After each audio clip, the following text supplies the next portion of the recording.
Okay, students, for this assignment, go into My Class, and you're going to find HPCF acronym at the top. So click on it and click View Assignment.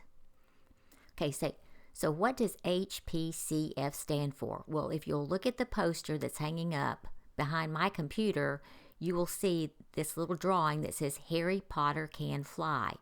And that acronym is to help you understand the order that you need to think about things before you just go snag something off the internet that may be copyright protected.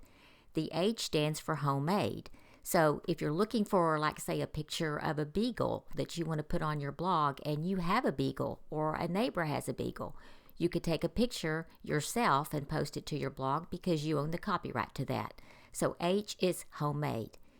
P, if you can't make it yourself, then you could search the public domain. Remember, we said the public domain is that space where there is no copyright attached to that work, either because it is expired, because it's so long, has been so long, or the government's created it. Anything the government creates is in the public domain.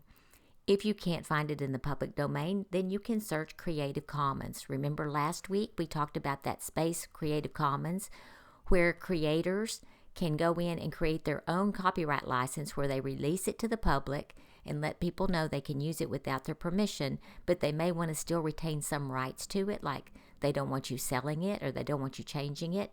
And if you can't find it in the public domain, then you're going to go to F, fair use. If you're using it for educational purposes, it may fall within the guidelines of fair use, and so you don't need the copyright owner's permission to use it.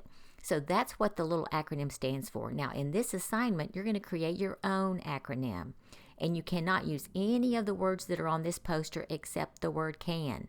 So you're coming up with your own little saying that starts with an HPCF. So click over here on this little slide, and you'll have your own copy.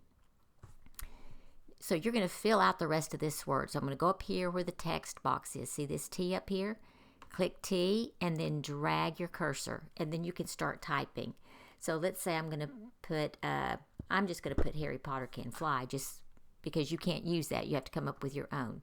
So do you see that the cursor's blinking in that text box? That means that I'm editing this text box. So I can't go up here and change the size of it yet because I'm still in edit mode. I have to click on the text box itself to where the little blinking line is out of there. Now I can go up here and make it bigger. So you want it as big, almost as hairy. You can also go up here and change the color if you want. You can change what it looks like if you want. It's up to you. Now the easiest way to finish the rest of these is to click on it and then hold down Command C to copy, Command V to paste. Bring it down here and then click inside to edit and then change this to another word. Command C to copy, Command V to paste. Y'all already know how to copy and paste. Can, oh, I don't want the C there because I just want to fill out the rest of the word. So you're getting the idea. You're coming up with your own acronym though, and you cannot use the word Harry Potter or fly. You have to use your own words. Now, if you finish that early enough, you can go down here, way down here in the bottom right hand corner. Do you see where I'm pointing to? You can click on that explore button, and if you want to add pictures, then let's say I'm going to do cats.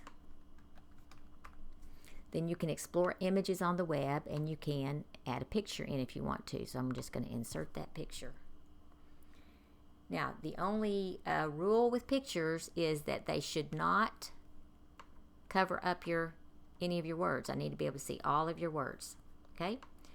Once you've finished your poster, then you're going to just simply close the tab, click Turn In, and then don't forget to sign out.